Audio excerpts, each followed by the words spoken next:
All right. Good morning, everybody.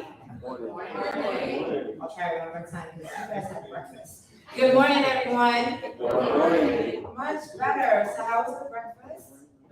Everyone's good to go? So, again, a warm welcome to the Afro Future Summit Breakfast Edition. It's so amazing to see all your lovely faces here this morning, this Tuesday. And we're going to kick off very, very shortly. All right? So as you can imagine, we have a really amazing lineup of amazing speakers, amazing panelists that will be joining us today. But before we get started, we do want to have a couple of acknowledgements, okay? So I'm first going to call to the stage one of our partners, SAP. How's the venue space? How's the view? Gorgeous, right? We're going to round of applause for SAP. 10 Hudson Yards has always been like a beautiful place ever since it opened, and it's been truly an honor to partner with SAP once again. So a huge thank you for SAP, and I'm going to welcome to the stage Ben from SAP for kickoff remarks. Please give him one more welcome.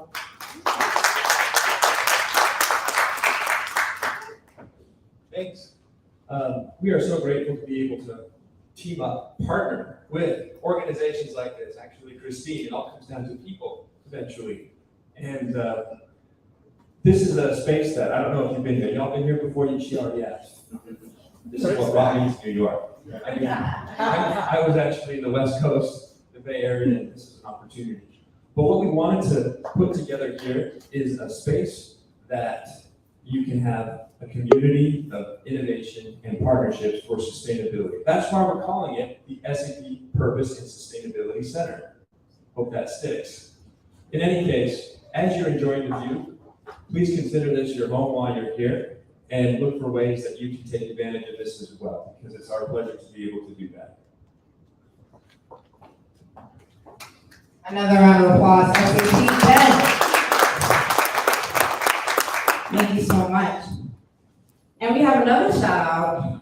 This event would not be possible without our lead sponsor. Please give a warm welcome, Zendesk, our sponsor partner, Michaela, Katie. Please come to the stage. We're kicking off the mic. Hey everyone. Obviously, thank you, Christine, and the entire global startup ecosystem team for pulling this together, and thank you, SAP. This really is a beautiful space. And then really excited for everyone to hear from our panelists today. A few of you guys are personal friends that I've met through work, actually. These guys are all really amazing and have lots of value to add. I want to quickly ask the guys in the audience, I feel like audiences hate being interactive, so we'll make this easy. Just raise your hand if you're an entrepreneur. Okay, great. We've got a few hands raised. So what I do at Zendesk. So Zendesk is a little unsexy when I say it. We provide customer experience, customer service tools to startups. What my team specifically does at Zendesk is I'm on a team called Zendesk for Startups. We reach out to startups to offer completely free resources and product as they're looking to scale out their customer experiences tool. I say this all the time and I mean it so genuinely. We're not trying to sell you a product. I have a venture background. I totally understand how difficult it is to get operations off the ground and up and running successfully at startups. So we really come in and sit down and try to educate on what is a successful customer service strategy, whether you're a B2B company or a B2C company, what's the best strategy for implementing based off not only what resources you have available to you, but like what your customers are asking from you. And always happy to chat about our program, which you do have access to through Global Startup Ecosystem. Grab me at the end of the panel discussion today. Happy to talk about anything at all. But that's really it. Thank you again, and looking forward to today's conversation.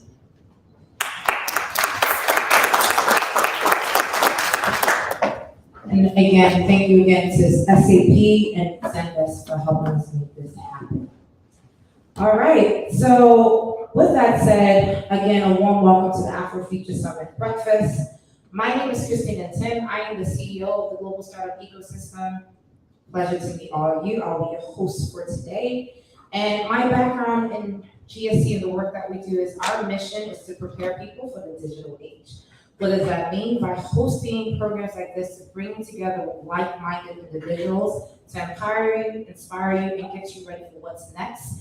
There's no better time to have this conversation than right now. We see the headlines, we see what's happening. This is a pertinent conversation. I'm sure many of you signed up to be here because of the sign of the times, right?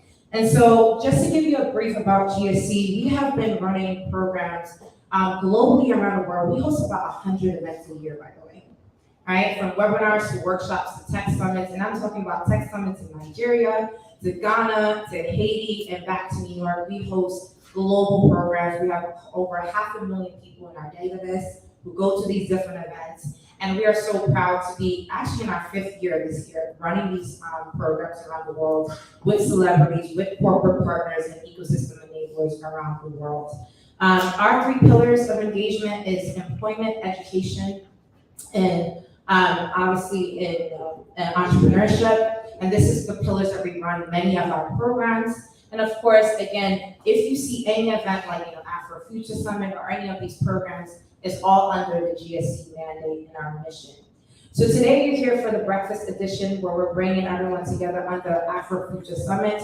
We actually kicked off this initiative during the pandemic. Many African-American entrepreneurs and tech enthusiasts realized that, the world is going digital.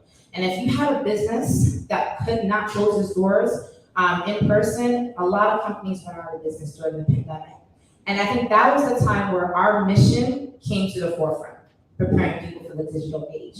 And so this is the premise how we kicked off the Afro Future Summit. Of course, we had amazing previous speakers in our ecosystem from NYU to Obama Foundation to Meta. Our ecosystem, our speakers need no introduction, right? In terms of the ranges from government to the tech sector to the media sector. We have huge partners who support not only Afro Future Summit, but also GSC programs around the world.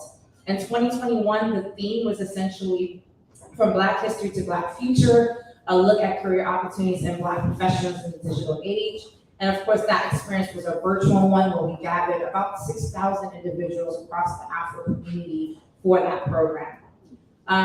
Of course, this year we had our 2nd annual edition in February. Every year we have this program during Black History Month.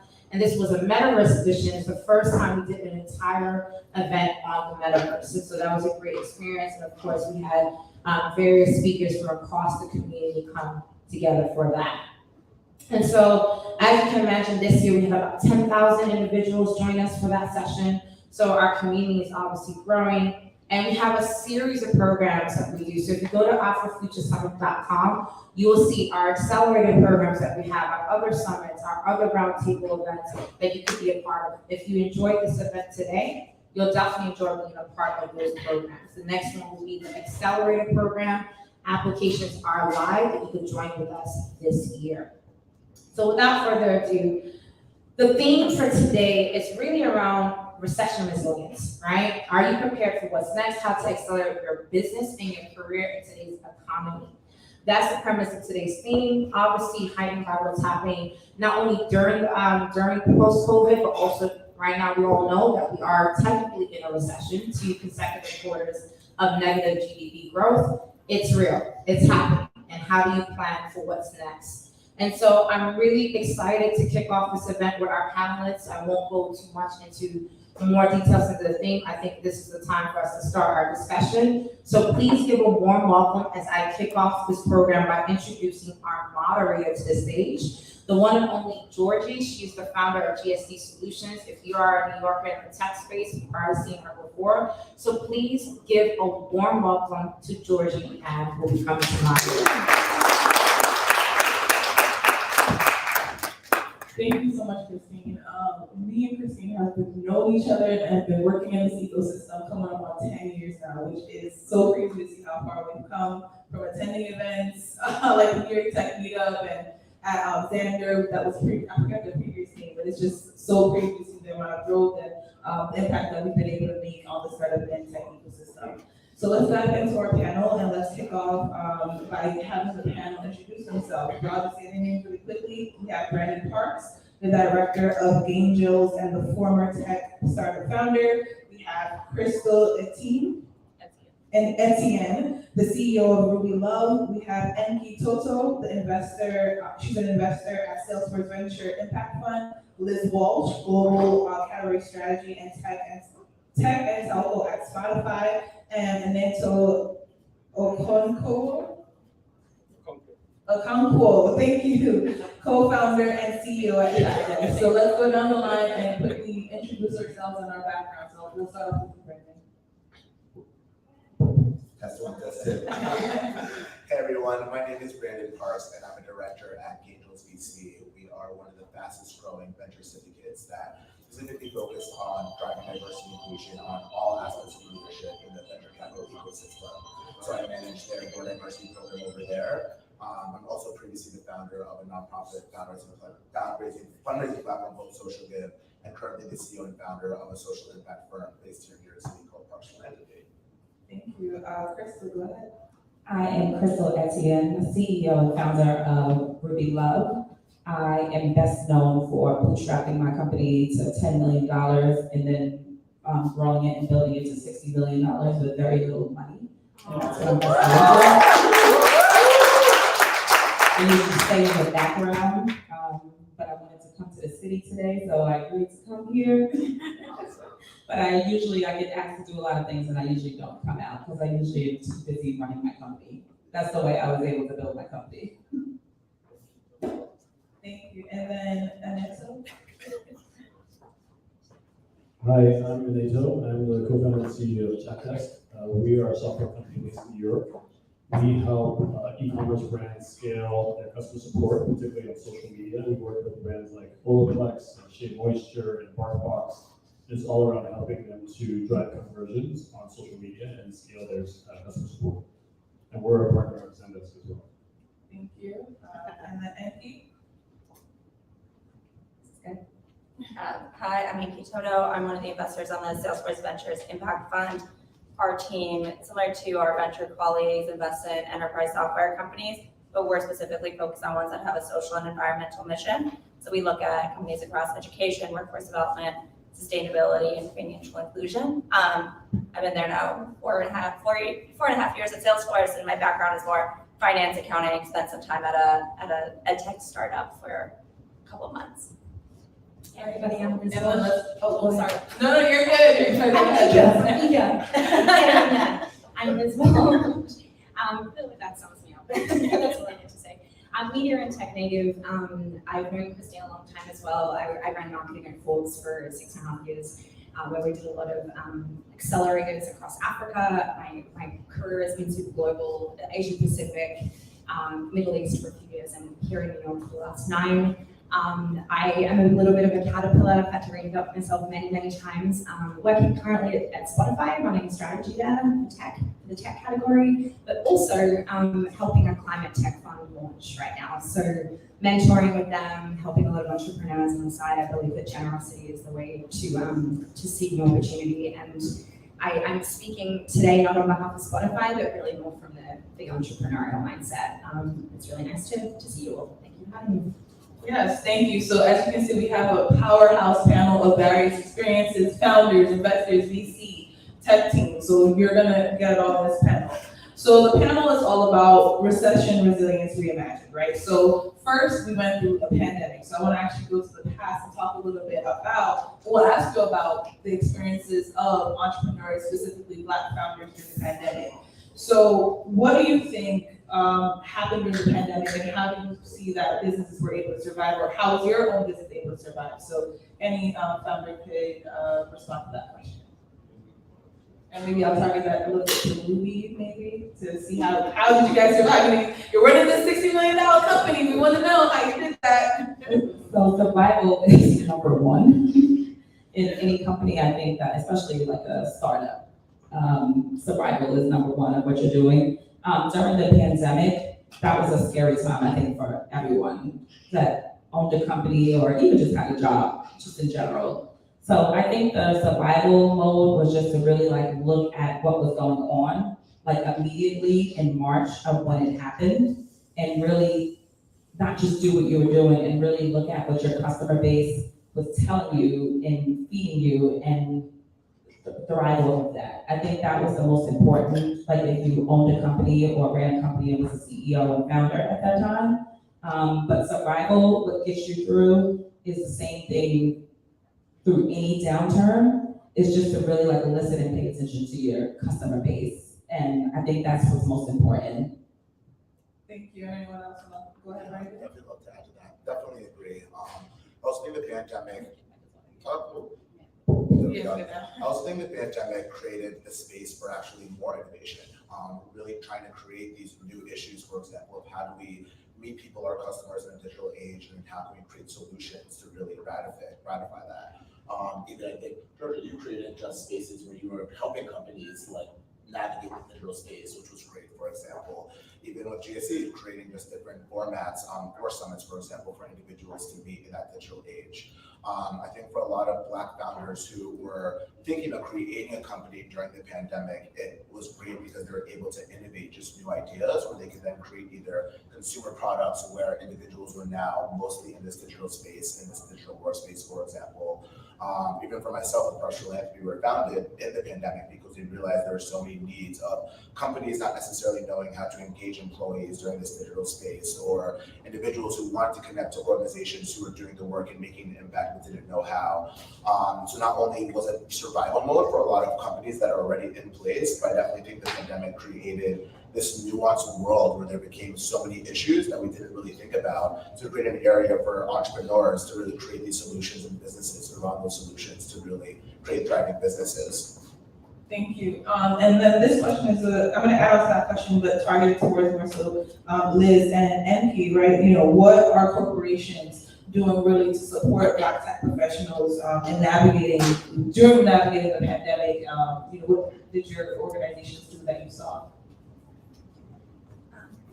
Sure. So we at Salesforce did quite a bit around enabling more diverse suppliers to enter the ecosystem. So many times it's so hard to break into an enterprise and actually make them your customer because, you know, contrary to what you may think, enterprise sales cycles are long, they take a lot of time, and it's hard for a small business to actually sell into them. So Salesforce increased its supplier diversity by quite a bit, and we've made a pledge to do that over time.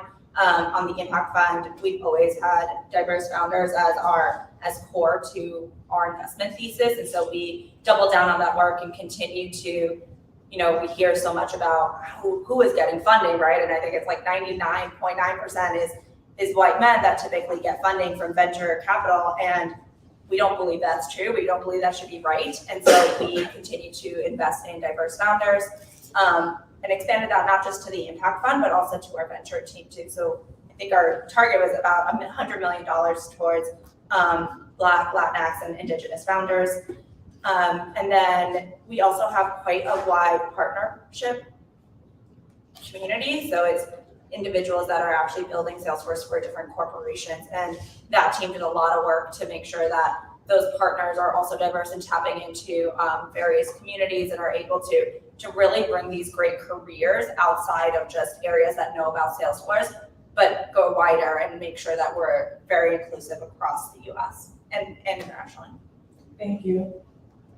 Liz? Yeah, absolutely. And this was a time period when I was at Folds, kind of just leaving Folds, and we did a lot of ecosystem and community work. We actually set up a whole platform to support minority and underrepresented founders to get better access to funding, mentorship, education. That's a big reason why I'm now part of the GSE community. And a big effort around that was content creation, helping connect VCs and investors directly to entrepreneurs. We pitch competitions.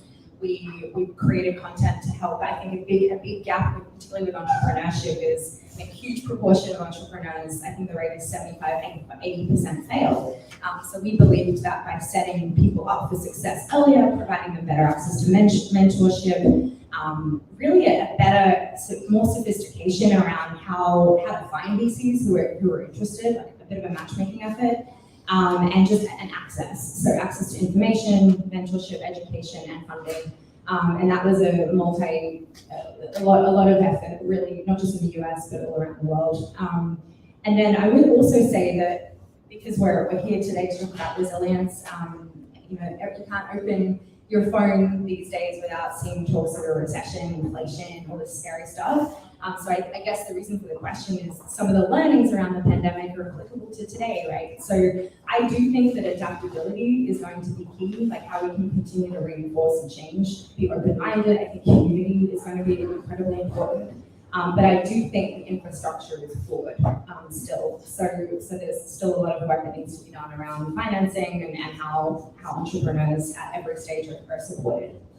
Thank you, and I definitely agree with that. The way the ecosystem looks, literally everything has been flipped upside its head. So we talked a little bit about the pandemic, and now let's transition into what kind of came out of the pandemic, right? So remote work, hybrid work, travel, just different ways to work and interact, speak to each other, accelerated. So I'm gonna target this question towards Anito, where you have this platform, Chat Desk, that is digital remote communications. And so what are some of the trends that you saw in how people engage with their customers digitally to keep their business going or to just support them while we were going through the pandemic and remote work? Yeah, certainly. So just to give a bit more context, the way our platform works, we actually have people from across the US who are freelancers who work on behalf of the brands that we serve. So let's say for Olaplex, which is a hair care brand, they might be a stylist in Florida who works for Olaplex through our platform. And so when the pandemic happened in the remote work world that we live today, we kind of leaped forward, and this idea became even more popular and exciting for a lot of brands because it was difficult for them to hire and it was difficult for them to scale. At the same time, you have a lot of people who are unemployed or are looking for extra work, looking for extra income. So it was a natural match for those people, a lot of them who are stay-at-home parents or caregivers, to be able to earn extra income working on our platform. So we actually have thousands of, we call them experts in our community who work on our platform on behalf of these brands, and they're making money for their families, for their household, and helping these brands answer questions from their customers. So it was actually helpful to our business because everyone became a remote worker, and so this idea became much more palatable and understandable for a lot of brands, and it helped us advance in our mission. So we got more experts on the platform, or more brands on the platform. I think any idea that ties into remote work is obviously much more going to be successful in this current environment. On the flip side of that, we actually had to change the way we work as a team. We're all constantly, let's say, on Zoom. If you're kind of in an office environment, that can be very exhausting for a lot of people. So we changed some things internally. For example, we moved to no meeting Fridays. So Friday is a day to kind of recharge, do your projects, but you don't have any organized meetings in the company. I don't think we're ready for a 4-day work week yet. But at least there's no meetings on Fridays. That's an example of something we did internally, just to give everyone a break, because we're a 24/7 company and people can't operate like that. And so we're still working on that, still trying to be a better kind of internal company and have a better environment for everyone who works there. Thank you so much. And I want to extend that question to the other panelists. How well or not well was remote work adapted into your respective companies and organizations? I'll just add, I think we saw so much innovation in working from home and so many companies that were building solutions for you to actually be working from home. I mean, Zoom was a big company, but now it's a name that everyone knows, whether you worked in an office or not before. We acquired Slack and Salesforce because we believe that this digital HQ is the future rather than actually coming into an office every day. But then you also saw innovation and expanding and trying to attract talent outside of the cities where your companies are. So companies like Andela that are training and hiring engineers from across the world, or Oyster that's actually letting you make a hire in Nigeria or in France, even though you're a US-based company. So I think that type of innovation is not going away, and those types of companies are not going away because people see the amount of productivity that you can have by having this distributed team. If you're 24/7, you need people on different time zones that can feed into each other. And actually, once one time zone goes to bed, there's another one to pick up the work right afterwards. So in my view, it's not going anywhere. And I think as an employee, I hope it doesn't go anywhere, because in the talent crisis that we have, where it even though we're in a recession, it is still incredibly challenging to find talent. We need these ways to actually expand the type of talent that we bring into our workplaces and expand where we get that talent from. Agreed, thank you. Anyone else want to add on? Yeah, go ahead. So I would just say I'm the actual opposite of what you're saying. I think that, yes, and I think that everyone works different. I think when, pre-pandemic, like before that week in March, when everyone went out, Ruby Love had 49 employees. And on March 11th, we had to send probably 40 of them home, like on furlough. And we run our own fulfillment center. Everything is under one roof. Our accounting, our marketing, everyone was coming in and they were collaborating. So when we were sending people home, when everyone got sent home, we kept back obviously fulfillment because the orders had to go out, one customer service person, and then we also sent our marketing team home. But what I think it did was, what I noticed is people were so used to coming in and having those meetings and talking and collaborating. It's like your second family, that they lost their mojo. And it just started to go down. And I think that is what a lot of people with the remote are saying, everything's gonna be remote, everything's gonna be remote. I think that's what everyone is missing. I think everyone works different. Like, I'm a person who can work remote because I'm just gonna go, I'm gonna go. I don't need anyone to, like, you know, feel off of. Like, if you're there, you're there. If you're not, you're not. I'm gonna be successful anyway, and I'm gonna do what I have to do. But then there's some people who are not like that. Some people feed off of someone telling them, like, good job, or when you're saying what your idea is. You cannot get that from a computer. Like, you cannot get that from a Zoom. It's just when you're looking at a Zoom, I hate Zoom calls. Like, when you're just looking at the computer, and you're just like, yeah, you're smiling. Some people cannot operate from that. Like, as soon as the Zoom call is over, I'm like slamming the thing, and I'm like, out of there. I'd rather collaborate and be together, and a lot of people just cannot operate like that. So I think it's also a negative on some people. And then me as a consumer, I actually really don't like people who work from home. Strengthening communities of color is something P&G cares about. I've dealt with it all, but I'm fine with it. It's just that I think that for every situation, it's just different, and it should just be handled based on who your employees are, what your company is, and I'm just the opposite, I'm sorry. No, and I want to make a comment on the two sides of the spectrum, right? And I think that's what we have to recognize, that everyone works in individual and unique ways. And we saw both the benefits. That's why I say, you know, there's positives and negatives to it. And we have to figure out how, as corporations and entrepreneurs, that we can support both versions of the team. And everyone's kind of, you know, this word hybrid has been a catchphrase for the last 2 years now. But hybrid looks different in every single environment, every single team. Some people are saying, some corporations are saying, okay, mandatory 3 days in the office and 2 days at home. But maybe someone wants to come in 5 days. Maybe someone wants to be at home 5 days. And so I think it's all about just being open to the innovation that it offers, and then figuring it out with your team and your company of like, what's the best fit for you. So I don't think anybody really wants to go to the office. I'll give you an example. I had one of the top chief commercial officers who was working for me. She worked for HSN. She was in the office every day. Then the pandemic happened. She started working from home. And I just saw like her, because she had 2 children and 2 dogs. So she was just like crazy every single day when she was home. So then she was like, you know what, I'm gonna start coming in like once a week. And I just saw like her momentum had went down. She's no longer with me, but I saw her momentum went down. But prior to the pandemic happening, she was like top of her class and everything. She just couldn't operate like at all. And she actually admitted it to me one day, like her 2 kids and her 2 little dogs like are just a lot. Like she's worried about her kid drowning in her pool in the background, like while I'm telling her like, you know, we're trying to get CDS. And she just couldn't function. So that's I think that, and she wanted to work from home. It's just that it was just a lot. And I think that people just aren't truthful with themselves a lot of the time on what they can handle. Yeah, thank you. And I think Brandon, you had a comment to make, and then we can move on to the next question. Yeah, definitely. Hello? This mic is. There we go. Yeah, it's interesting because I feel like I'm definitely in the mix of both of you.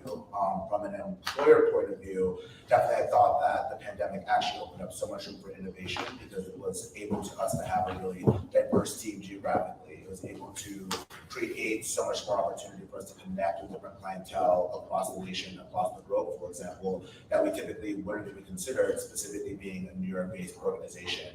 But then on the opposite end, as an employee, for instance, I love being able to work from home, but kind of similar to your colleague you were mentioning, I can even see how my productivity was actually lessening by not necessarily being in the office. So then taking advantage, looking for co-working spaces near me, for example, so I have the ability of connecting with people while I am working to really up my productivity.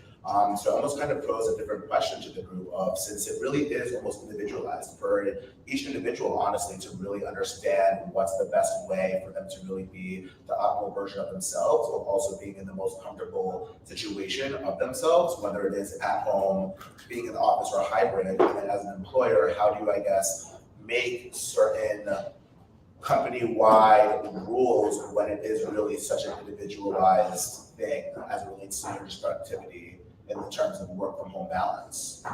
So I think you have to set boundaries. I think for any company, I think the first thing you have to do is set rules and set boundaries. And not everything is for everyone. That's the way I always feel. Like, what might be good for you might not be good for me. And maybe you just are not the right person because you don't agree with the rules and the boundaries to work at that company or be a part of that company. And it's okay. Like, it's perfectly okay. And I think that that's what people are afraid of saying, like, that is just not for me, but I'm gonna be okay. Got it. And then I guess kind of related to what Liz said, especially since this next generation, I was actually at a HBCU University Career Fair speaking to a lot of the students about, okay, what are you looking for in your profession, et cetera, et cetera. And none of them really said, oh, I want to do sales, marketing, tech. They're like, I want to work fully remote. I want to be able to make sure that I don't have to go to the office. That was the first thing that they said. So in order to be competitive as an employer, for example, specifically if you are growing a small to medium-sized company, how would you, I guess, navigate the need or the desire exponentially from this next generation of the workforce who really specifically are looking to be working from home, from at least from my perspective? I think it's really ironic because this is the generation that probably has the most to, I think Scott Galloway talks about it all the time, this is the generation that has the most opportunity to be gained from going into an office from a social perspective. We're talking a lot about the four walls that you operate within, home or work, home or office, the distraction component if you are at home, but the social aspect, the innovation, the cultivating of relationships, like that's really at the start of our careers, that's really what builds careers. So for me, I think that's a critical part of how corporations and how small businesses can go to market and talk about it. Spotify have a work from anywhere policy, and there's also within our particular team, there's a specific day that we're encouraged to go in and be together. It's encouraged. And I do think having flexibility, having a clear statement, having a clear point of view is in the hiring process, especially now, given the way the talent market is looking, is really important. I think shying away, not making a commitment, waiting for others to sort of take the lead is not the way to be. I think you need to have a perspective and be very clear about that. I think that it's to me it's about giving people the option, treating them like adults, empowering them, but also encouraging, hey, look, if you come in, we're all going to be there on this one particular time. Personally, that's, I think, a great strategy, because you can still allow collaboration, but not force it. Thank you so much. And as you see, we have a very interactive conversation here. And I think what I'm learning and hearing from this conversation is that us as employers and employees need to do more self-reflection on what boundaries or goals or status, like what do we want to set, what are our intentions, and then how do we maintain that as we grow with our companies. Because for so long, whether it's from the employee or the employer side, no matter if you're an entrepreneur, tech founder, tech employee, whatever, it has just been kind of like, this is how you run your company, this is how you run your business. And if you come out of that any little bit from the way people dress, the way they look, even the fact that hairstyles are now becoming allowed or legalized in certain states. Just now we have to ask the question of how do we make sure that people are happy in the way that they work, and no matter what type of work they're doing, from everything from employee to freelancer to contractor to agency to full-blown, 6, 7, 8-figure entrepreneurs. It looks so different, and we have to hold true to what work individual boundaries and interests are, and then maintain that throughout the way we work, and just be okay with how other people work, and not saying, you're bad for staying at home and you're bad for going into the office, but just respecting everyone's decision, but keeping quality of work where it needs to be in order for us to, be successful, right? The majority of our lives, what are we doing? We're working, right? First 18, school. Then the next 50, 60 years, it's work. So how do we make work a healthy part of our lives? Hearing people say they hate their job and that's why they quit and become an entrepreneur, or I'm an entrepreneur first and this is overwhelming, it's stressful, let me go get a job, right? So how can we make sure that no matter what type of work we're doing and how we do it, it is successful? So now we're going to talk about a little bit more into resilience, as now we're seeing the recession is coming up. Another new thing to tackle as we're coming out of the pandemic, and the recession is kind of doubled with a hiring shortage. So I want to ask a question of what people's ideas are, or just opinions of how do we get to the point of a hiring shortage? Because I see personally every day there's a huge list of people saying that they're looking for employment, but then a huge list of companies saying that we can't hire, we can't find the talent, and then another batch of companies putting hiring freezes. So what do you think, how did we get here, and how can we stay resilient and stay strong through this process? And anyone can answer that question. I'll go. So I think the pandemic is what caused what you said. So for every side of it, I think that most companies realize that I don't need all of those people. And then you have the employees who realize I want to do better and I don't want to do that work. And then you have the just people who just want to work. And I think that's where the clash is right now. And I think the pandemic caused that with all of the things like the unemployment that people were getting. So now you have them used to getting $1,100, a week. And they're like, okay, well, this is gonna give me time to really do what I wanna do. And now when you find your passion, it's like, I don't wanna do that anymore. And then now on the flip side of it, at that time, it was very hard for companies to find employees. And then you just got used to, and then you saw your payroll was lower, and you like that. Instead of a $50,000 a week payroll, you got a $30,000 a week payroll. Who wouldn't like that in a company? And I think that's where the world is right now. And I really honestly don't think it's figured out at this moment, but I think that everyone is just pushing on. But what the pandemic did give for employees is really to find your passion. And I really believe that people should only do what you feel. I know everyone says, find your passion, but I really, truly feel like you should really find what you want to do and be happy with it. No one likes their job at all. Like even being a CEO or founder, we act like we like it, we hate it. It's the worst. It's worse than a job at that time, but you also get fulfillment from it, whereas you feel good. Just like an employee, it doesn't matter how much you pay me. You can pay me as an employee $2 million, a year, and I'm still gonna be unhappy because I'm an entrepreneur at heart. So I think it's just finding what you like to do and what fulfills you. And I think that in the next couple of years on the company side and on the employee side is what will make the world better. Thank you. Anyone else want to add on to that topic of how to get to this hiring shortage recession? Yeah. Go ahead. Yeah. Yeah, I can add. I think one thing you're seeing now is that some things that were not sustainable are kind of burning off. And we can be specific, like, I don't know, something like cryptocurrency, right? It's a bit down right now.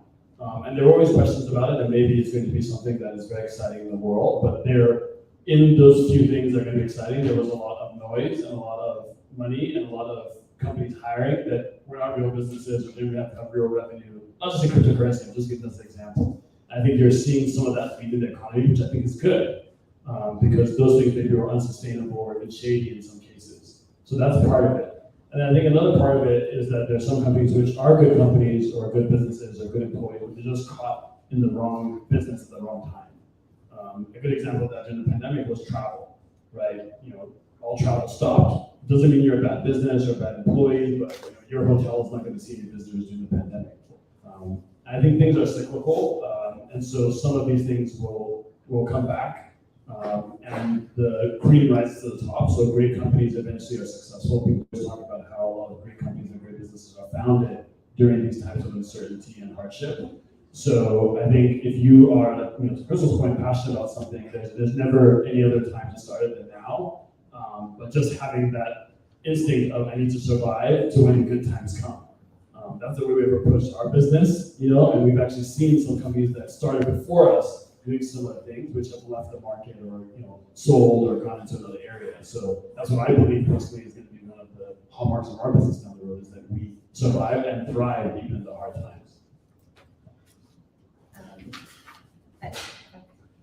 I think you made a really good point, one that we always talk about, which is that in recessions or in downturns, that's when all the innovation happens, because people see problems that exist that might have been masked in the past.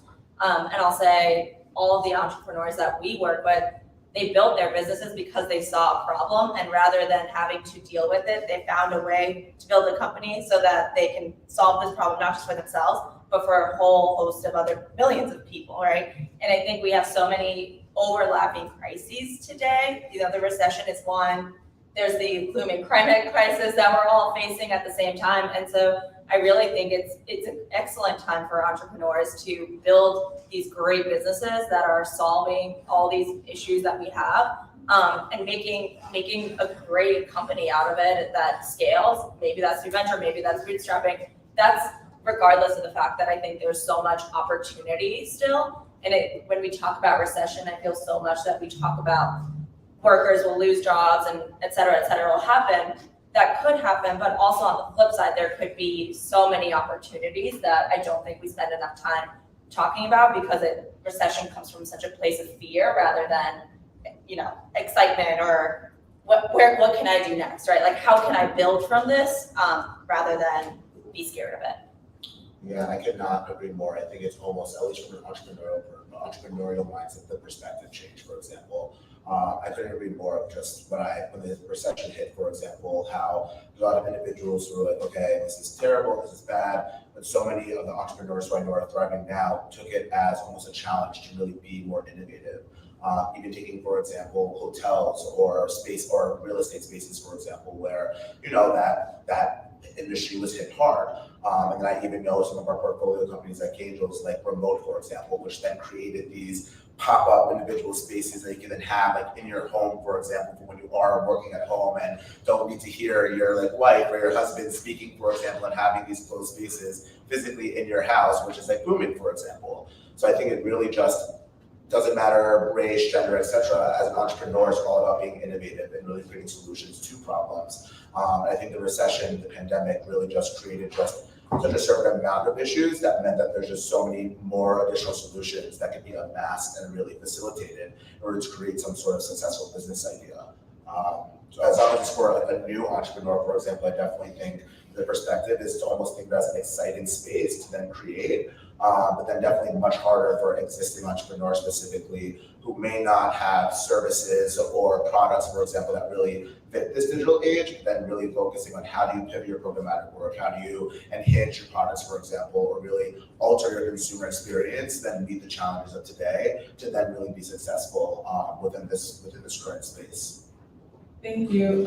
And I wanted to start taking a shift, right? So all of you have somehow mentioned resources, right? Whether it's been money, team, just ideas, right? Innovation. And so I want to talk a little bit about, how can we preserve resources? No matter what, a recession does lead, that is a recession tied into inflation, right? So there's going to be a lack of resources, whether it's human capital, financial capital, or just time, just all the resources. So how can we find out about some of those opportunities, as well as how can we preserve some of the things that we have now so that it can hold us and then accelerate us beyond the recession and beyond the pandemic? And anyone could kick off. I can weigh on this. So a lot of the businesses we work with are e-commerce brands, and they're facing a lot of uncertainty.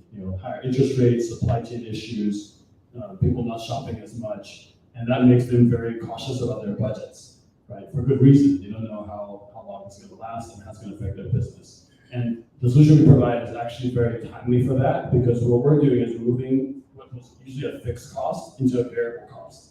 I think that's something that can apply for any business owner, is looking at, okay, what are my costs and which of those can I make variable so that I can move them up if things are going well and move them down if things are not going well. I have that flexibility. right? And so we provide, like I said, this customer service, and we have the special pricing, which is per ticket. So only when you have a lot of emails or social media comments, that's when you pay, not necessarily having a fixed cost that you're not sure that you're gonna need that capacity or not. And so I think there are many solutions and tools and service providers who are working that way now. And that's a way for businesses to adjust and make themselves more flexible in this time. I also think we're in an era of partnerships and kind of connecting, kind of everything's becoming very open source, like from a SaaS perspective, you've really got to be plugged in and integrated with everything. And I no longer think, of course, there's the big brands, but I do think that there's, in helping to solve the resource challenge, totally agree with what you're saying around pricing model and getting smart about that, but you can also get super creative around who you work with.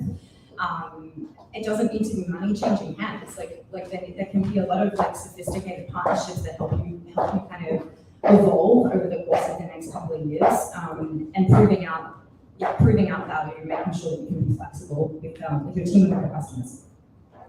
Thank you. Anyone else want to add to that? I also kind of just wanted to add in terms of resources that I think there's just so many resources out there, specifically during the pandemic, that really were focused on helping underrepresented founders. And it's really all about being strategic of identifying and finding those resources. And not just resources, almost community. Or you can even, more so than anybody about the importance of just building community, same with Christine, and how important it is to just be able to be in a space, a collaborative space of other people who are not only just looking for resources, but looking for support and who also have resources. And really when you find your community, you're able to kind of bounce off ideas, bounce off resources, get those in warm introductions. In terms of, as it relates to financial support or even VC funding, for example, I feel it's also being extremely strategic of just the VCs or the funders that you're really looking to engage in. So if you are an early stage company, not necessarily specifically looking for VCs that focus on early stage companies, or a VC that specifically focuses on, let's say like healthcare companies, really find that intersectionality, and then also VCs that specifically have some sort of focus of helping to prepare founders from underrepresented opportunities and historically underrepresented communities as well. Really finding those niche funders that will really be aligned in who you are, what you're doing, what your impact is trying to make, I believe is really just so much more transformative. So really just putting in that work of really trying to not only identify the people around you, the spaces around you that can really be helpful, finding other founders, for example, in your space, whether it's your industry, really just collaborate with, because y'all can't do it alone. It really takes kind of a village to really make anybody thrive. And it's really being intentional, strategic about those individuals that you bring into the fold, whether it's your partnerships, community, because it'll really just help everybody overall within the ecosystem.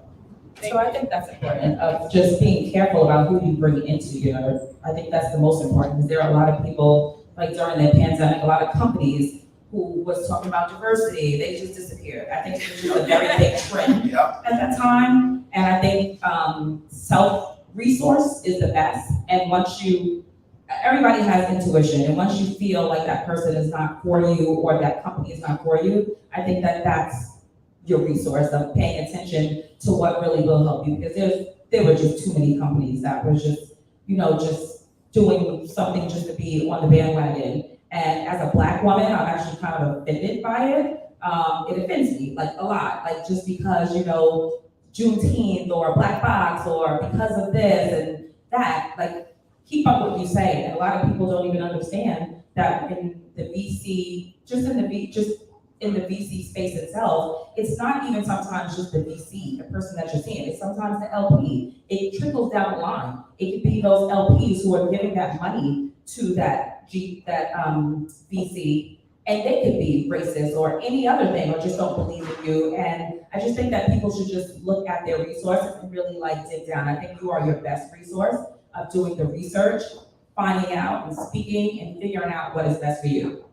Preach. Thank you so much. We're gonna open it up for, somebody else. Go ahead. I just wanted to add, I think it's an extension of what we're all talking about with community and resources, but it's kind of on all of us to pressure test the system and pressure test each other. And when we're reaching out to people, the amount of times I hear from people, can I have a call? And that's it, that's the end of the ask. Be specific, ask advice, ask what your questions are, pressure test what it is that if it's a VC, pressure test what their thesis is, what it is that they're investing in. how they're targeting, because it's really hard to get a list of VCs. It's really hard to figure out who you should reach out to. It's a lot of work. So I think I would activate your network, cultivate relationships, be specific about what you're asking for, and you'd be surprised what you get back. A lot of people want to help you if you're specific. Thank you so much. And before we open it up for questions, right, we started off the day with how can you accelerate your business and career in a down economy, right? The big question of the day. And from the solutions that we've heard on the panel, I just want to summarize it as first thing that you have to do that everyone has made clear here is you have to start within. You have to figure out what are your boundaries, what are your work-life requirements? Do you need to work remote? Do you need to work in person? Do you best work? What is your communication style? So do that work to figure out how you best work, who you best work with, and what you're passionate about, right? Figure that out first. Then you go out into the ecosystem and find like-minded individuals, find community, join or participate in events like this, network. And then when you're networking, because you've already done the work to figure out what you're looking for, when you come to someone and they say, what are you working on? What are you looking for? You have a clear, direct ask of the people around you. You make that ask and then be open to how you receive it. So the creativity, they mentioned variable cost in hiring people or employing people, and that could look like being a freelancer or a contractor or working part-time, right? While still having your side hustle or having a side hustle, having a full-time job. So it then is flexible in how you perceive that, as well as being open to non-monetary exchange of resources.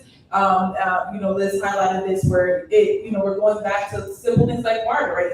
Are you able to do a service and get back supplies in exchange, right? I remember when I was younger, I would go to a lot of hackathons, and when I did that, I got a laptop, I got tablets, I would always wear the swag shirt, but it was my time in exchange for winning this prize, this recognition, this knowledge, and sometimes resources.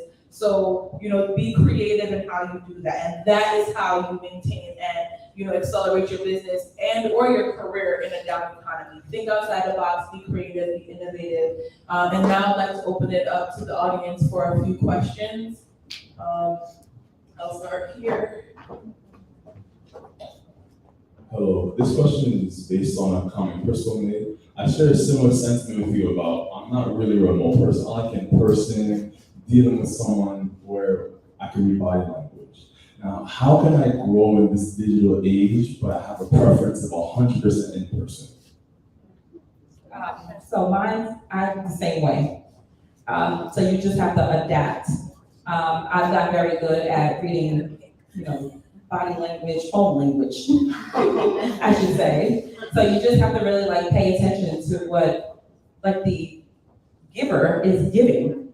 And I think a lot of people tend to ignore what the giver is giving and make our own notion of it, but I don't ignore things. If someone is giving me something, I'm gonna take it, whether I'm gonna say it to you or not, but I think that you just need to really pay attention. And I think a lot of people just ignore what the giver is giving, but they're giving it. So all of you presented different ways that you work and how you connect with your teams, whether that's digital or hybrid. But being a founder or a leader is really hard in a bull market, let alone a bear market.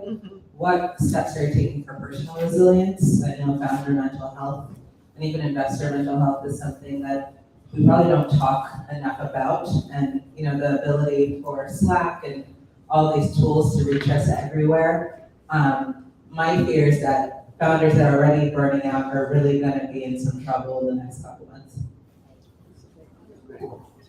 I can definitely speak to that.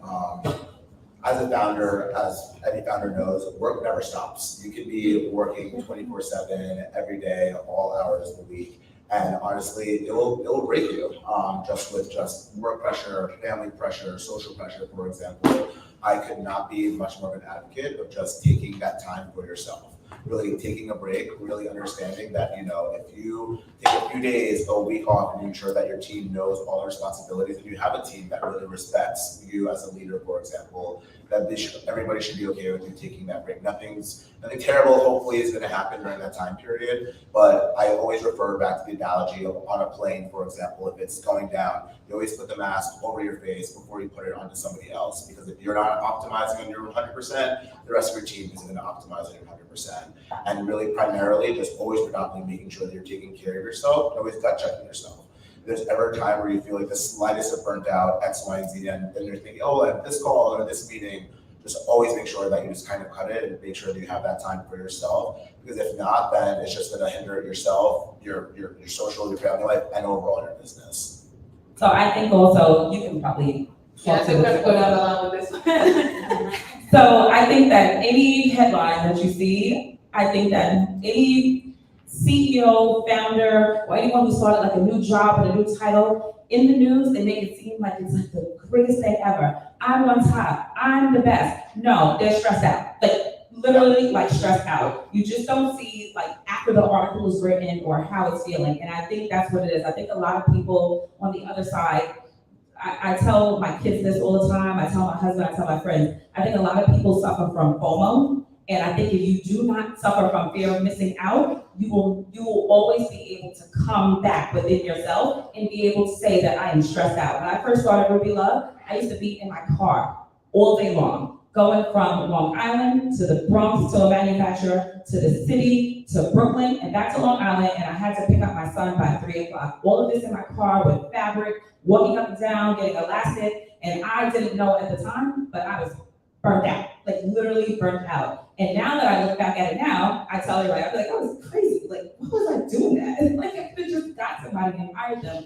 like the money that we were, bringing in. But I didn't do that, and I was burning myself out. So what I learned how to do was just to say no. Like that's why I don't do usually conferences. I've been invited to the biggest conferences, everything, and I've said no, because it's a waste of my time. It's not benefiting my company. I'm not trying to build my brand around myself. And you just have to know what your boundaries are. It just goes right back to boundaries, and you have to know what that is, and you have to say no. I probably got 10,000 LinkedIn emails. I don't even go on there. Like, I barely even have an Instagram. Like, you just have to know like what's best for yourself, and that's better for my mental health. Like, I have kids, they're older. I have a husband, and I also have a company that is like a baby also, and I am aware that I have that, and I do not suffer from FOMO. If I see another founder or them getting a headline, I like to read those stories, but I already know what that would do. It's going to require me to travel,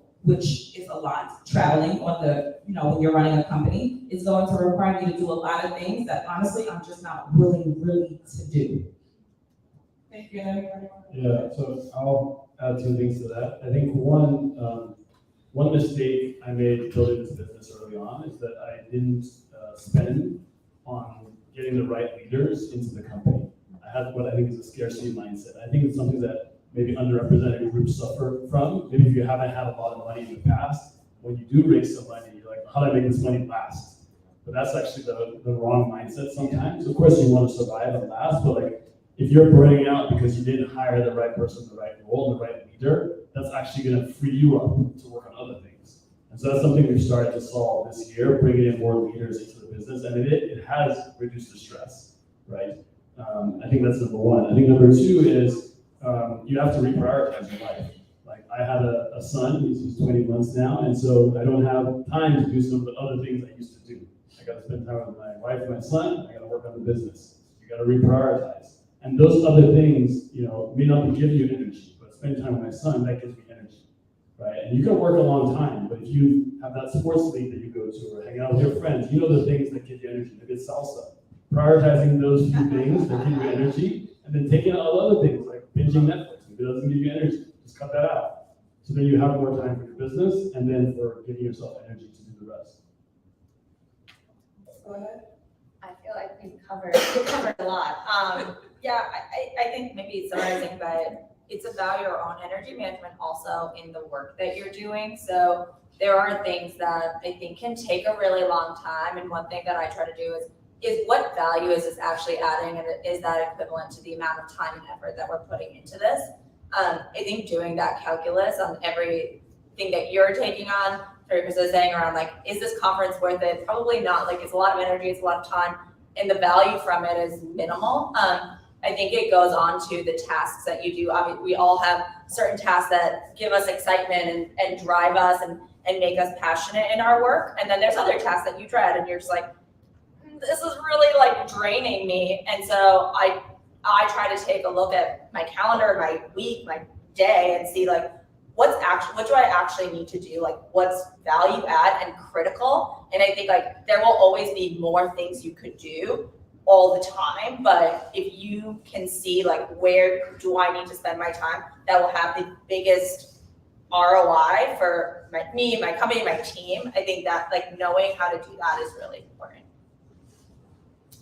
I think it's everyone said it. I think it's relentless right now, and it's where I've made mistakes in the past is by, you know, I definitely have FOMO. I've definitely not wanted to say no to things, and you're sort of putting yourself on someone else's timeline a lot of the time, and you're saying yes to things, you know, making yourself appear very available. And I think where I've gotten into the trouble where I'm making myself available for a conversation that I'm not really open to having because I don't have capacity. You know, so actually, you know your own capacity. You know intuitively what you can do and not do. Just be very clear. DNB, like, do not book in your calendar. There are so many people that have access to my calendar. I'm sure many of us are the same. But your time gets eaten up without you necessarily making a choice about it. So be very intentional. I also love the applying the energy philosophy to things. I've been doing that in the last couple of years, and that's helped with the mental health question. We can definitely make a lot of choices throughout our day. I think Sunday for me is a great day to prepare for the week. So you're not just slugging through on a Monday. So on a Sunday, actually start thinking through, like, what am I doing? How is all this mapping to my goals? Who am I helping? So yeah, agree with everything that's been said.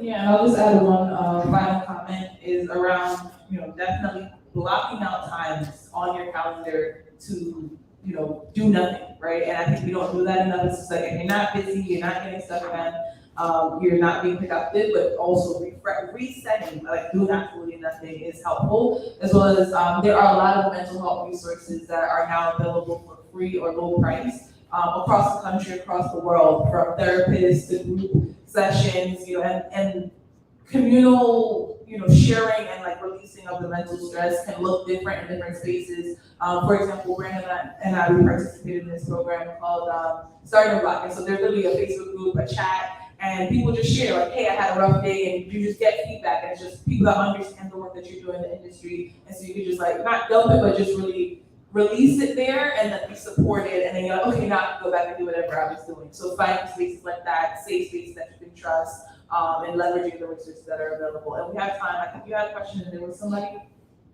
Okay, over there. So these two will be the last questions. Hello, I'm Ty Hansen, journalist and mixologist, actually. My question is really something very interesting, Crystal, and this is for everyone on the panel today. How important as an entrepreneur is it that you take away the personal aspect, the personal branding and personal passions perhaps from the business as well? Sometimes we create things, businesses from our passions, and sometimes I'm feeling like it's a little confusing. Do I want to do this because I'm passionate about it or because it's a need in my society?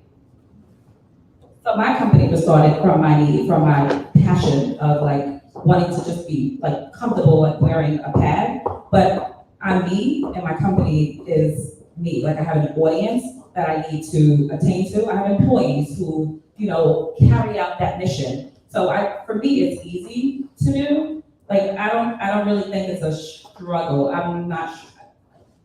I mean, I guess you would have to say too, because you own the company, founded the company, but mine was started from my passion, but I see myself different than my company. Like I'm not my company. You see yourself differently from your company. Absolutely. Okay. Because my audience is not who I am, but it was started from my passion. Right. But I still learned 6 months in, like my audience was not me. Right. Like my audience are mostly Caucasian women with moms with, daughters. Yeah. I had a daughter, my daughter was older, but like my company is not me, but my passion for it is still the same. Interesting.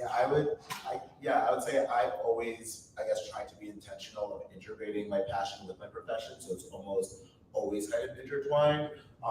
Even with Angels as an employer, being a part of the LGBTQ community, within my space, I'm helping other founders, some of the previous founder, helping identify diverse talent for their corporate boards and advisory boards. So that's kind of what I would even do personally, for example. Even with personal philanthropy, being able to support business leaders create their social impact, community impact, individuals creating their philanthropic journey, I feel like I always, at least for me personally, always wanted to make sure that I didn't necessarily have to change myself within my professional space. So I navigated, working at big financial institutions where I couldn't feel comfortable even being gay, for example. So ensuring that I'm either always working for an employer or doing work where I could be my authentic and full self, and that really kind of almost blurred the lines, if you will, sometimes to not my benefit, just being able to kind of not have to manage necessarily professionalism and being personal, but really kind of just being myself and navigating work. Yeah, I think for me, I'm passionate about the problem that we're solving. I wouldn't say that I'm passionate about the business or the company, because there's a lot of things that go with running a company, like taxes or hiring. Like, I don't enjoy those things. That's actually the majority of my time. There's no passion. The majority of my time is actually those things. Like fundraising. I don't think most people say they don't enjoy fundraising, right? But I'm passionate about the problem. The problem we're solving is creating jobs, creating income for people. And a lot of people need jobs, a lot of people need income. Like, unfortunately, that problem has not gone away, it got worse. So I'm passionate about it. I'm passionate about customer service. Like, we've all had customer service experiences. And it might seem simple, but for someone like that, really ruins their day or even ruins their year if something happened in their customer service experience with a flight or with a package or an order or something. Let's say it's their wedding, it really could ruin it. So trying to make all those things better for all those people. And I'm passionate about small businesses. I just personally love learning about small businesses. Learning about Ruby's business or another business, and just how they came up with it, how it works, all the problems they have, and trying to help them solve those problems. I'm passionate about that. I think where I struggle with what your point about the branding is, I'm more of an introvert. I don't like talking about myself or being on stages or tweeting and posting on LinkedIn, but I see other people doing that and it seems like they're being successful. So I'm just trying to figure out what's my authentic version of that. And I think we have some ideas about it, but that's where I struggle. Because some people are being very successful branding their company and themselves and putting themselves out there. But a lot of times you see those people are not real and they get pulled down, So, that's why it's a double-edged sword there. Right.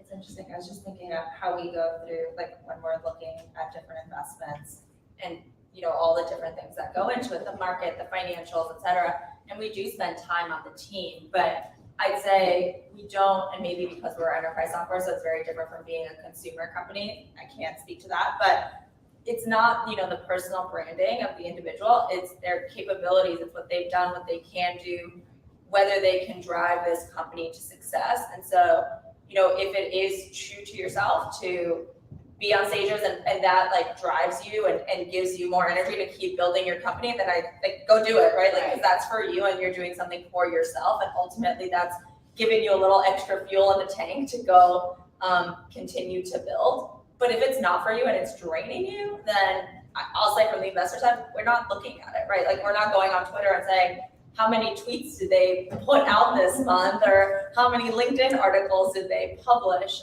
We're really looking at who you are and what you're capable of doing. Right.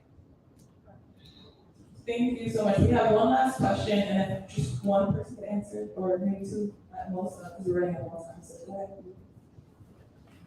Hi there, my name is Kelly George, and I'm the founder of Real Resilience Coaching and Consulting. And I had a quick question around sort of starting out and not getting burned out and trying to avoid the scarcity mindset, and just thinking how to get people to sort of support your business as you start out. So I don't have a hiring question, right? So I guess I'm looking for suggestions on how do we, support each other as well as partner, and be able to grow and focus on the things that we're passionate about. Thank you. And I can also paraphrase that a little bit, just like what are some initial resources that we could leverage as early stage founders who don't have a lot of capital to spend. So I'm going to shoot this one towards some of the founders on the panel, maybe Crystal or Anita. Y'all want my answer. She was like, just work hard.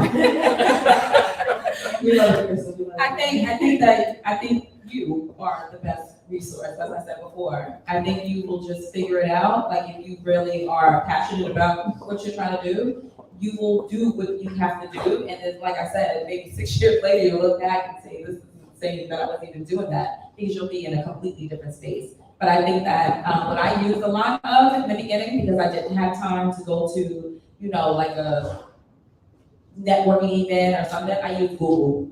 And I used to just Google the hell out of Google. And I used to just like make up these like imaginary like mentors for Google. And I used to just really like follow those people and see. I didn't listen to everything they said because obviously everything is not, but it taught me a lot of stuff. It taught me about VC.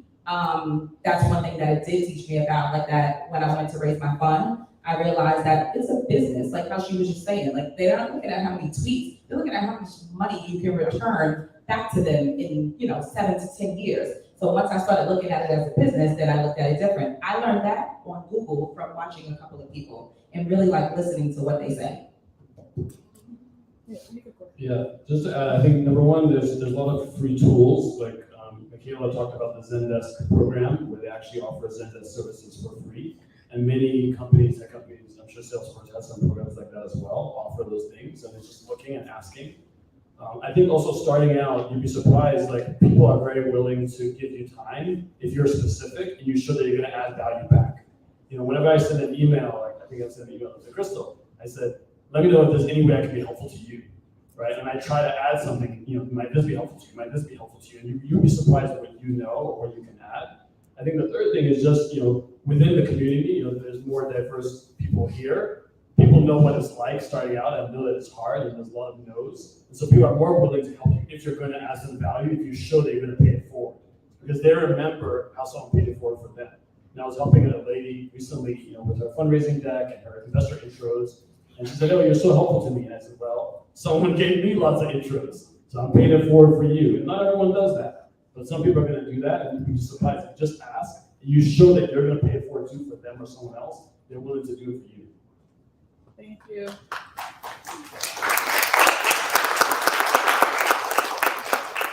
Wow, what a panel. And I think many of you, can we give them another round of applause?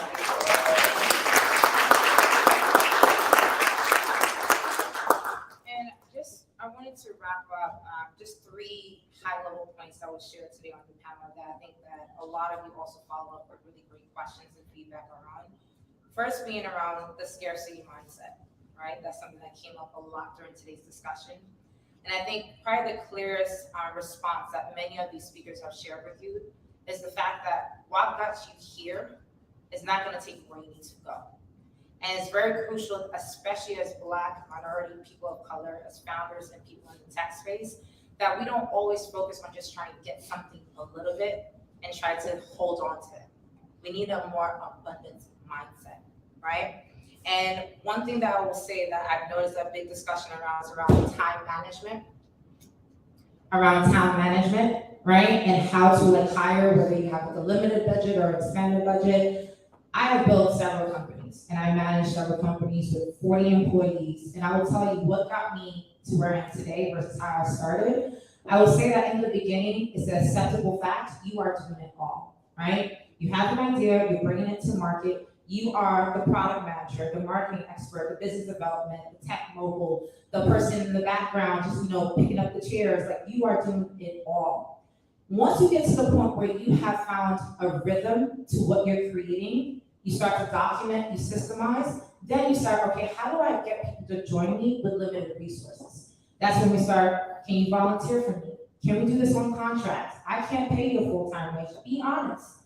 Because I've seen a lot of entrepreneurs, because of that startup cultural mindset that Silicon Valley has blinded us in, we are in New York. Business is real out here. It's not sun, blazes, and roses, right? Have an honest conversation with people that you bring in onto your team and say, hey, I can only give you contract for 3 months, 2 weeks, or as it goes. Are you able to handle that up and down scarcity? Because I'm a founder as well. This is the lifestyle. It's not a stable opportunity. Can you have that candid conversation with someone in the very beginning when you're bringing 1, 2, and you don't need everybody, right? A lot of times I've seen founders bring the entire ecosystem onto their team on day 1. I gotta hire 10 people. You start with 1 by 1, because guess what? How you're able to manage once you get that one person systemized, then you could grow the system, right? But if you have no foundation where you're hiring 20 people at once, guess what happens? You get overwhelmed, people get bitter, right? And people really talk about you in a way that really hurts your reputation, back to personal branding, right? So once you go from individual to team and bring people on, once you have consistent, predictable capital, and this is something I would say as Black founders, we know how to get contracts, we know how to get grants, we know how to get opportunities. But once the business is predictable, then we move on to team management. And one thing I will say, as you start to go, one of the best hires I've had wasn't my product manager, wasn't my marketing team, wasn't my fundraising or my sales team. You know who was my best hire? My personal assistant. I cannot stress enough, nowadays, you get virtual assistants, you can have temporary assistants, not just in the US or remotely. I highly, highly recommend get a personal assistant. You know why? Not because they will help you optimize, they force you to articulate your day-to-day. Once you're able to document what you do, you find the gaps, you find the issues, you find the redundancies in your life. Because once you have to communicate to someone how to execute on what you do, you find the gaps, right? So really be articulate about what mindset are you in when you walk into every opportunity, any room. Are you in the scarcity mindset or are you in an abundant mindset? Despite this recession that is coming in right now, we need to scratch this mentality that this is going to hit us harder than we ever thought. Business billionaires, we have seen this in the 2008 recession. Some of the biggest companies that's on your phone right now happened during the last recession. Why can't it be you? Right? And so be very mindful of that. The second point that I saw stressed today was really, and I want to applaud the speakers one more time for being so honest about mental energy. We are going from a conversation around time management to energy management. It's not about how much time you spend doing something, it's how much energy it takes from you.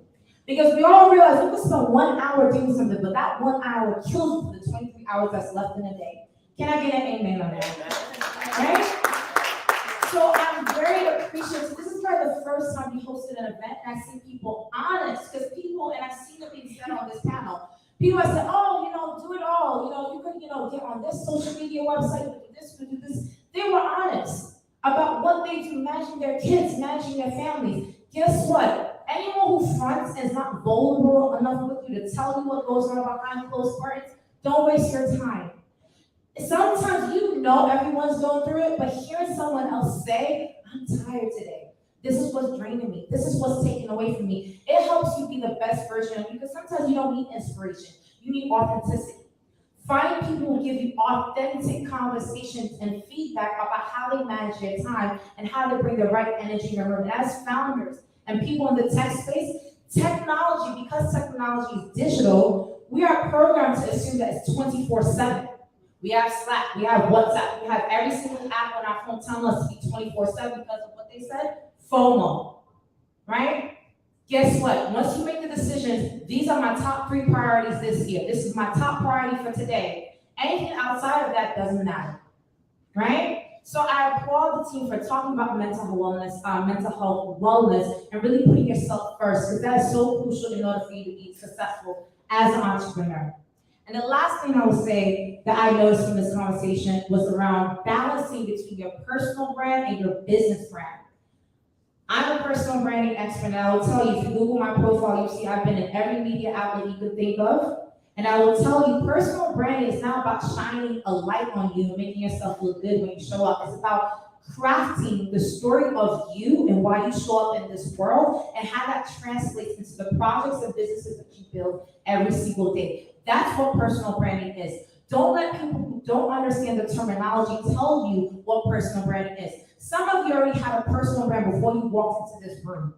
Just by your energy, just even how you connect with security when you come up here, how you interact with each other, how you interact with the speakers versus the attendees. I see people to be disrespectful to attendees, you know who you are, and be really nice to the speakers because, oh, I can get something out of the speakers. You don't know who's in the room. Don't be that person, right? So take the time to conclude by taking every single point today and walk out with the energy and the fire in you to know that you got this. This is going to be a hard time, but what are diamonds made of? From pressure, right? We got this. Thank you so much to our panelists. Thank you so much to our moderator. Thank you so much to SAP. And thank you so much to Zendesk. And thank so much, guys. A round of applause for our speakers again.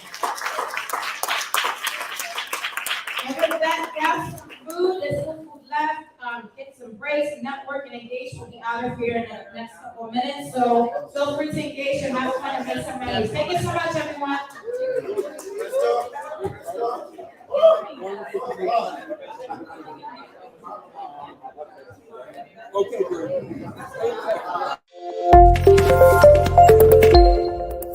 Strengthening communities of color is something P&G cares about. It's a key element of our commitment we have made to serve as both a force for good and a force for growth around the world. Economic development and equity and inclusion, we can use the exact same definition to define what we want or what we are intentional about with respect to both. That systemically create a gap between career advancement and fulfillment of individuals of the same abilities, but different skin color. And in terms of funding, the gap is even bigger. It's like 20 or 30 times the amount of capital that goes to non-Black, non-Latino founders in the U.S.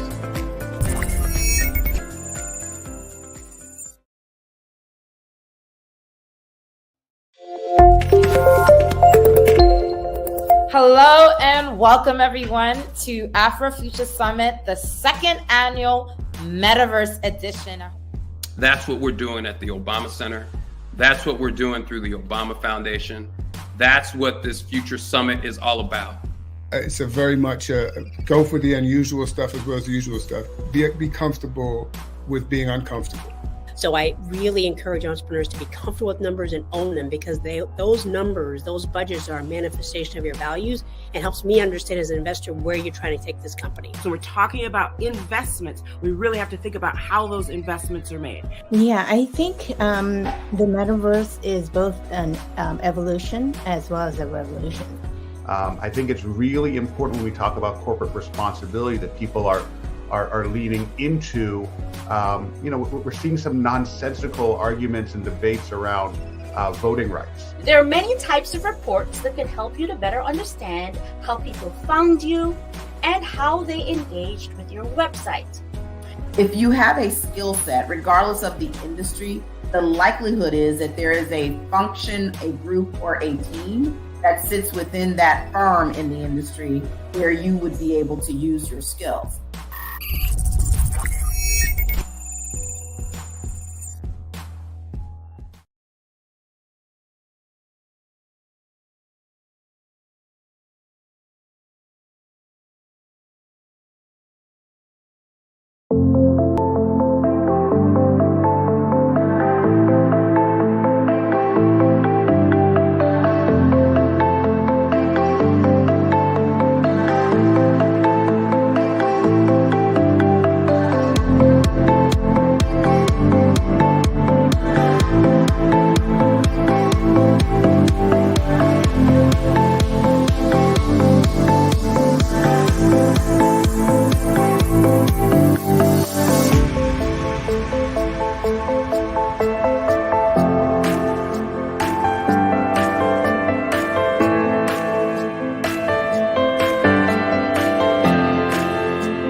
But this world, as big as it is, one person can be the tipping scale to really create a domino effect that no one ever seen coming.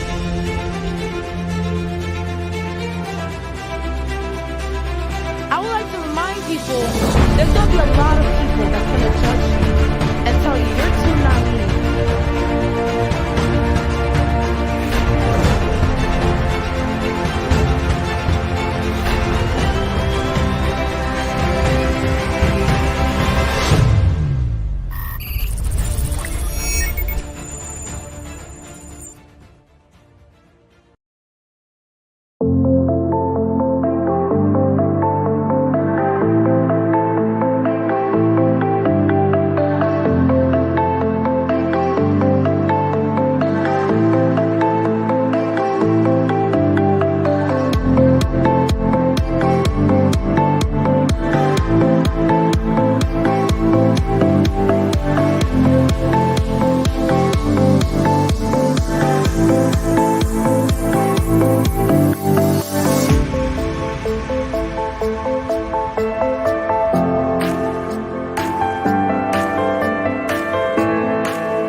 Future work trends, and at the end of this program, I'll go over a deep dive on trends that's impacting the future work. Again, upskilling is going to be really, really important now. I think a lot of people are rethinking their career, rethinking their opportunities, and so this is another platform where you can learn not just how to use these tools for your own personal capacity, but really learn how to use them in a professional capacity. So for us at the YMCA, the way we think about youth empowerment is that a young person is if they have all of the ability to have the confidence in themselves and have support around them, that they will be able to be the ones to change the world. Our mission, as I said, is to empower entrepreneurs to be more successful than they can be, and to realize their full potential. So we believe that the way to do that is to sharpen your skills for tomorrow's environment. The one thing I'd say is most importantly to make a decision, right? Make a decision that this year will be your best year yet. Make a decision that perhaps this time period could be one that would bring you a whole new sense of meaning, a whole new sense of purpose, that you can reinvent yourself to truly find a new approach to accelerate your mental health resilience and your whole life. And one thing that will help with that process is to create a mental health plan. So at LinkedIn, whenever we want to understand the future, we start with the present using the power of our platform. Think about how to build a remote work career. You gotta think of the 3 R's, right? What are the requirements to be a remote worker? What resources are needed to be a remote worker? And what routine do you need to have to be a remote worker?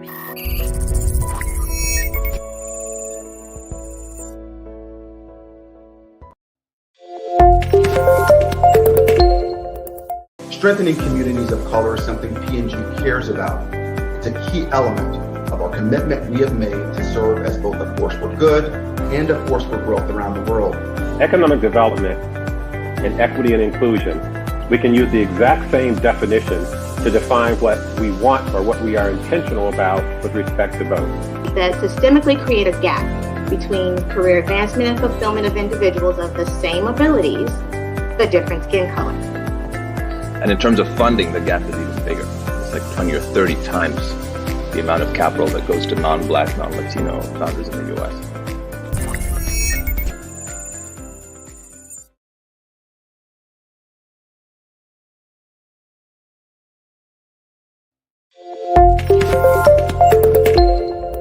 But this world, as big as it is, one person can be the tipping scale to really create a domino effect that no one ever seen coming.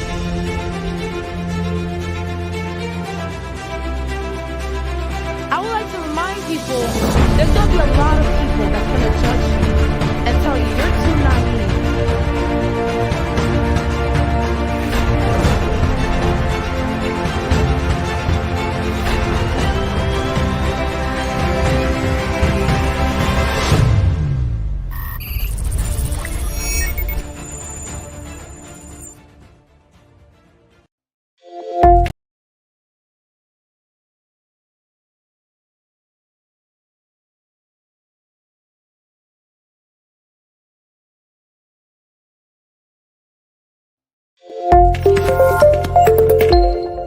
Hello and welcome everyone to Afro Future Summit, the 2nd annual Metaverse edition. That's what we're doing at the Obama Center. That's what we're doing through the Obama Foundation. That's what this Future Summit is all about. It's a very much go for the unusual stuff as well as the usual stuff. Be comfortable with being uncomfortable. So I really encourage entrepreneurs to be comfortable with numbers and own them, because those numbers, those budgets are a manifestation of your values, and helps me understand as an investor where you're trying to take this company. So we're talking about investments. We really have to think about how those investments are made. Yeah, I think the metaverse is both an evolution as well as a revolution. I think it's really important when we talk about corporate responsibility that people are leaning into. We're seeing some nonsensical arguments and debates around voting rights. There are many types of reports that can help you to better understand how people found you and how they engaged with your website. If you have a skill set, regardless of the industry, the likelihood is that there is a function, a group, or a team that sits within that firm in the industry where you would be able to use your skills.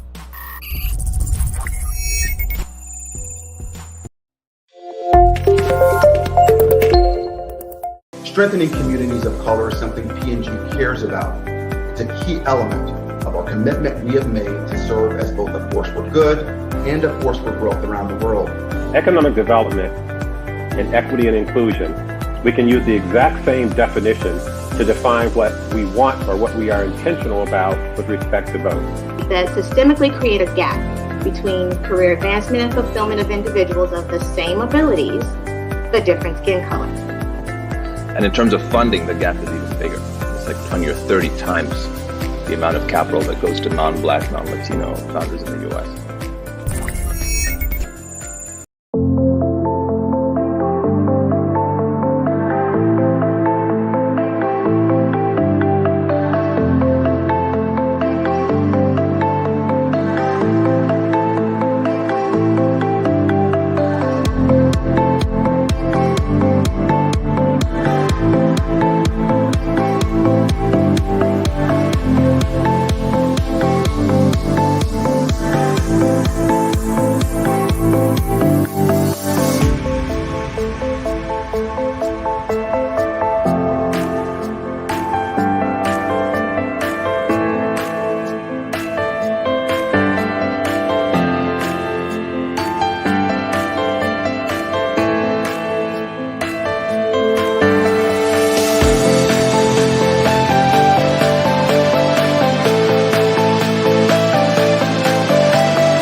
Strengthening communities of color is something P&G cares about. It's a key element of our commitment we have made to serve as both a force for good and a force for growth around the world.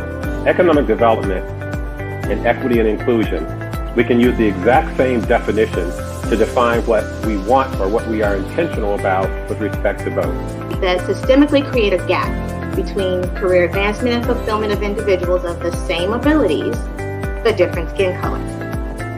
And in terms of funding, the gap is even bigger. It's like 20 or 30 times the amount of capital that goes to non-Black, non-Latino founders in the U.S.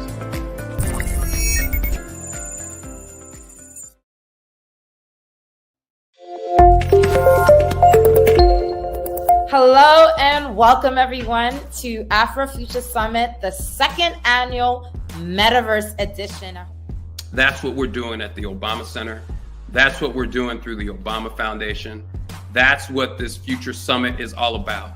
It's a very much go for the unusual stuff as well as the usual stuff. Be comfortable with being uncomfortable. So I really encourage entrepreneurs to be comfortable with numbers and own them, because those numbers, those budgets are a manifestation of your values and helps me understand as an investor where you're trying to take this company. So we're talking about investments. We really have to think about how those investments are made. Yeah, I think the metaverse is both an evolution as well as a revolution. I think it's really important when we talk about corporate responsibility that people are leaning into. We're seeing some nonsensical arguments and debates around voting rights. There are many types of reports that can help you to better understand how people found you and how they engaged with your website. If you have a skill set, regardless of the industry, the likelihood is that there is a function, a group, or a team that sits within that firm in the industry where you would be able to use your skills.